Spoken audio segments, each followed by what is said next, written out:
Bonjour à toutes et à tous, c'est RK. Aujourd'hui, nous nous retrouvons dans la 31e partie du cours sur les espaces métriques. Donc aujourd'hui, nous allons nous intéresser au théorème des fermés emboîtés.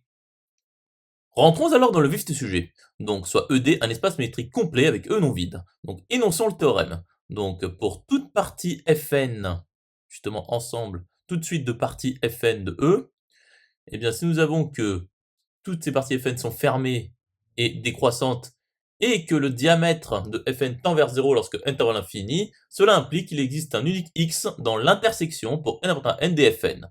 Donc passons à la démonstration. Donc soit xn pour n appartenant à n, une suite appartenant au produit pour n appartenant à n des Fn quelconque, et soit epsilon strictement positif quelconque. Donc il existe n0 appartenant à n tel que pour tout n de n supérieur égal à n0 implique que diamètre de Fn est strictement inférieur à epsilon. Poursuivons la démonstration. Donc soit Mn appartenant à N2 tel que min de Mn est supérieur égal à N0. Donc Xn Xm appartient à Fn croix Fm qui est incluse dans F min de Mn2 qui est incluse dans Fn02. Donc D de Xn Xm est inférieur égal à diamètre de Fn0 qui est strictement inférieur à Epsilon. Donc par complétude de ED, nous avons qu'il existe X appartenant à E tel que Xn tend vers X lorsque n tend vers plus infini.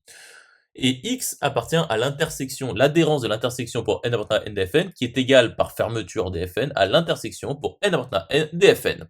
Et donc l'intersection pour n appartenant à n dfn est non vide. Continuons la démonstration. Donc soit Y appartenant à l'intersection pour n appartenant à n dfn quelconque. Donc cette intersection est non vide, donc je peux prendre un Y. Donc pour tout n de n, 0 est inférieur ou égal à distance de xy est inférieur ou égal à diamètre de fn. Donc d de xy tend vers 0 lorsque n sera plus infini, car le diamètre de Fn tend vers 0, et donc par le théorème des gendarmes, j'ai la même chose. Donc d de xy égale 0, et par définition d'une distance, j'ai que x égale y. Conclusion établie. J'espère que cette vidéo vous aura plu et vous sera utile. À présent, un serveur Discord est mis à votre disposition. Vous trouverez le lien dans la description.